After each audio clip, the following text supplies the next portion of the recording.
안녕하십니까. 4월 16일 튜스데이입니다. 뉴스 두더지 야수 권성훈입니다. 막힌 속 뚫어드리는 뉴스 소화제 김민정입니다. 어제 혼자 진행한 걸 보니까 저 없이 너무 잘하더라고요. 마치 물 만난 물고기 같더라고요. 굉장히 좋던데요? 예. 어제 뭐 하루 결별했으니까 오늘 왠지 입다 보니까 또 커플티 비슷하게 돼버렸네요. 근데 저 따라 해보세요. 그렇다고 화해한 거 아닙니다. 제가 없으니까 그리 좋던가요? 좋더라고요. 자, 이제 그만 투정 부리세요. 우리 권성훈 어린이. 예. 제가 어린이입니다. 46세 어린이 콧수염하고 덕수염 난 어린이입니다. 김민정 선생님 잘 좀 봐주세요.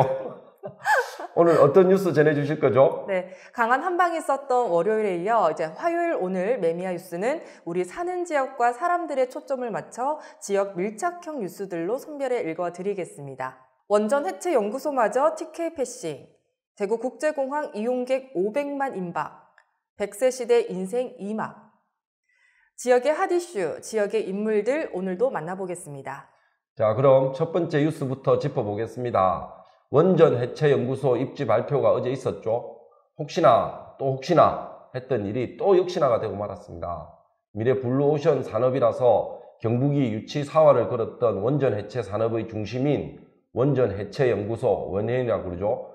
2,400억 경수로는 부산과 울산에, 700억 중수로는 경주의 쪼개기 유치로 결정이 났습니다. 우려했던 또 하나의 대구 경북 패싱이 현실이 되고야 말았습니다. 네, 1, 2, 3면에 실린 이번 기사를 살펴보면 단독 유치에 실패한 지역의 암담한 현실을 마주하게 되는데요.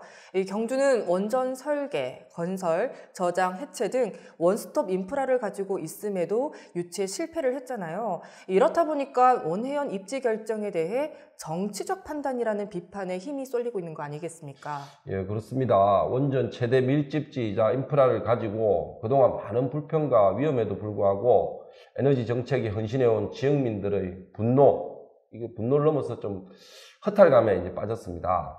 정치적 논리의 희생양이 된 것도 모자라서 부산과 울산의 사업비 규모는 2,400억 원인데 반해 경주는 700억 원 규모로 알려졌기 때문입니다.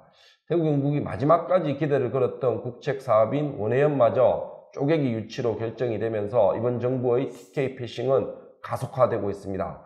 최근까지의 국책 사업 예산 인사 결과에서 번번이 패싱된 대구 경북, 우리는 대한민국 국민이 아닌가요? 네, 묻고 싶습니다. 네, 그렇죠. 저는요, 이 기사에 대한 지역민의 반응을 사진 한 장으로 확인할 수 있었습니다. 이 3면을 보면 업무 협약식 참석자들이 손을 맞잡고 찍은 사진이 있거든요. 준하경 경주시장 그리고 이철우 경북도지사의 표정을 보면 우리 지역의 상황 말하지 않아도 알아요. 야, 참 우리 미녀 아나운서가 이렇게 노래까지 부를 때는 참 얼마나 허탈감이 담겨 있겠습니까? 노래 예쁘게 잘 부르시네요. 허탈합니다. 그 경북이 정말 기대를 가졌던 국책 사업이거든요. 오래전부터 유치를 희망해 왔고요.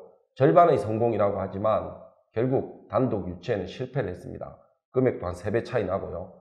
1면과 3면에 나눠 실린 이번 원해연 특집 기사에서는 이번 발표 이후 경북이 얻을 기대 효과와 신산업 육성에 대한 대응에 대해서도 언급이 되어 있는데 자세한 내용은 기사로 확인해 주시기 바랍니다. 네, 두 번째 뉴스는 대구 국제공항의 가파른 성장세에 대한 이야기입니다. 올 1분기 여객 실적이 사상 최고치를 경신하면서 올해 목표인 이용객 500만 명 돌파에도 청신호가 켜졌다는 소식입니다. 예, 올해 목표 500만 명.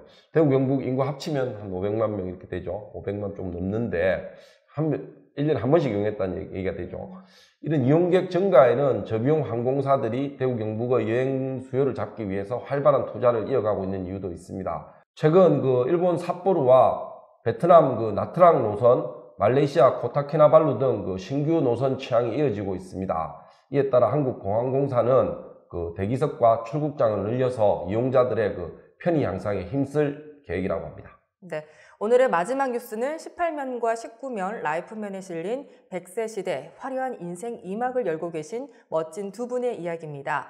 이 드럼의 매력에 빠진 최원철 씨와 최고령 일발사 봉사왕 박상근 씨 이야기. 야수도 읽으셨을 텐데 어떤 생각이 드세요? 예, 요새 9988 이렇게 얘기하시지 않습니까? 99세까지 팔팔하게 산다. 그럼 참 보니까 정말 그런 것 같아요. 우리 박상근 씨는 나이 90세더라고요. 근데도 대단합니다. 그렇죠.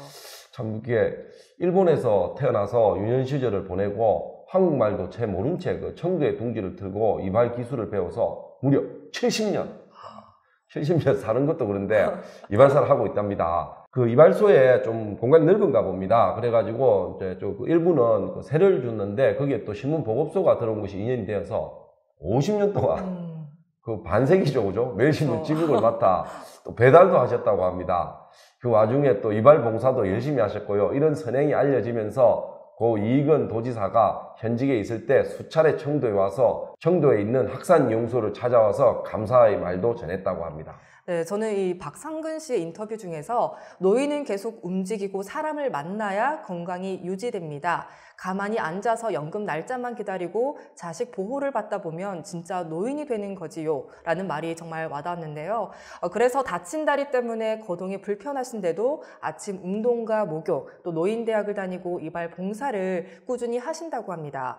1930년생 올해 90으로 대한민국 최고령 이발사, 이 건강한 오늘에 집중하는 그의 모습이 정말 엄지척입니다.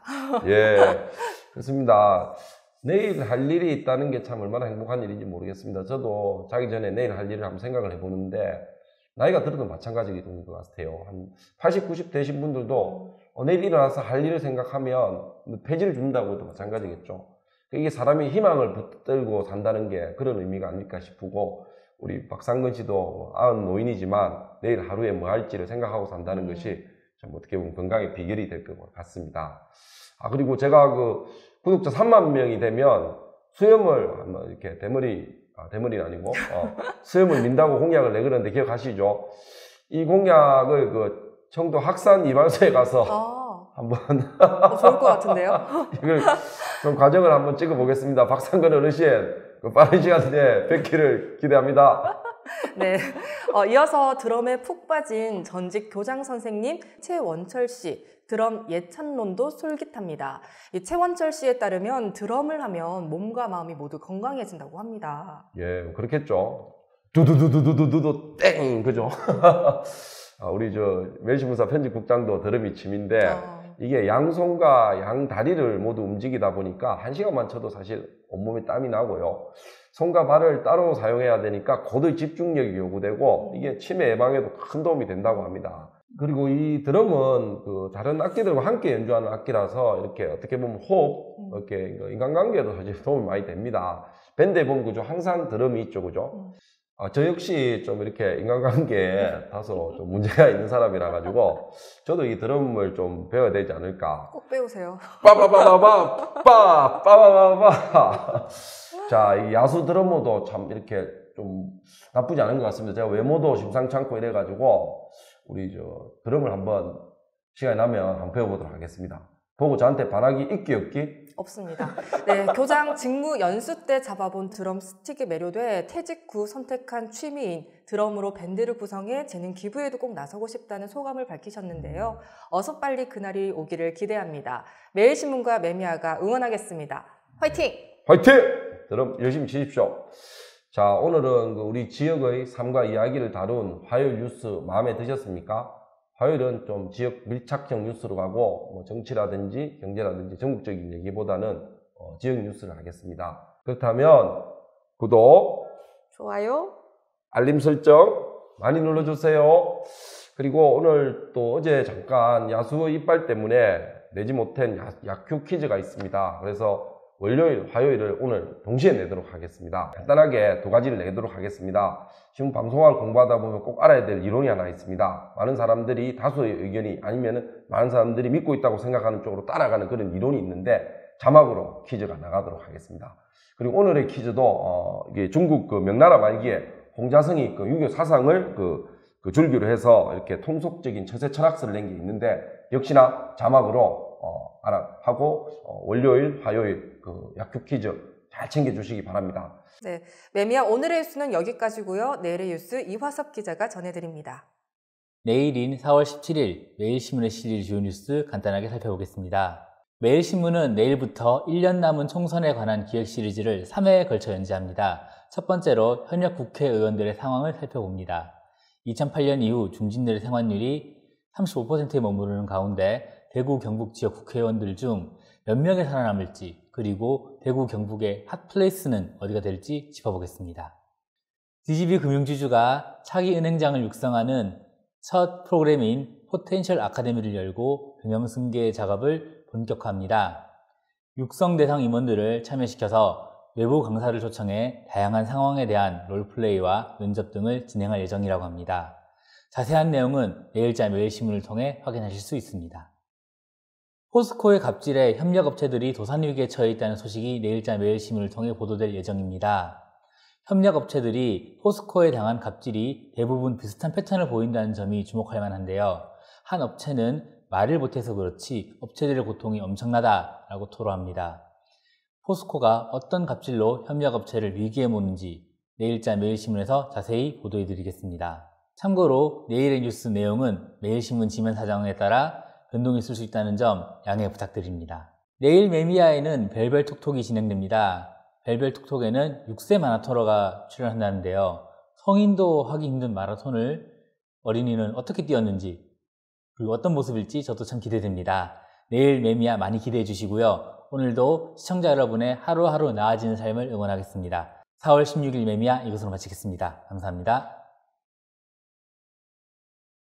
구독, 좋아요 많이 눌러주세요.